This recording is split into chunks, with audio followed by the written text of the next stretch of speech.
İşğaldan azad edilmiş Cəbrayıl rayonunun Mehdili kəndi ərazisində mina hadisəsi baş verib. Azərbaycan Respublikasının Mina Təmizləmə Agentliyindən verilən xəbərə görə, agentliyin əməkdaşı 1991-ci il təvəllüdlü Xankişiyev Heydər Əlioğlu xidməti vəzifəsini yerinə yetirərkən piyada əleyhinə mina partlayışı baş verib.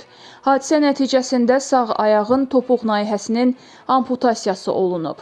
Xəsarət alan əməkdaş rayon xəstəxanasına təxliyə edilib. Vəziyyəti qənaətbəxşdir. Daha bir hadisə işğaldan azad edilmiş Ağdam rayonunun Qalayçılar kəndi ərazisində baş verib. 1983-cü il təvəllüdlü Qalayçılar kənd sakini Məmmədov Səbuhi Elmanoğlu minalardan təmizlənməmiş əraziyə daxil olaraq piyada əleyhinə minanın partlayışı nəticəsində ayağından xəsarət alıb. Xəsarət alan şəxs xəstəxanaya təxliyə edilib. Azərbaycan Respublikasının Mina Təmizləmə Agentliyi, Daxili İşlər Nazirliyi və Baş Prokurorluq bir daha vətəndaşları təhlükəsizlik qaydalarına riayət etməyə, mina təhlükəsi işarələrinin göstəricilərinə diqqətlə yanaşmağa və bələd olmadıqları ərazilərə daxil olmamağa çağırır.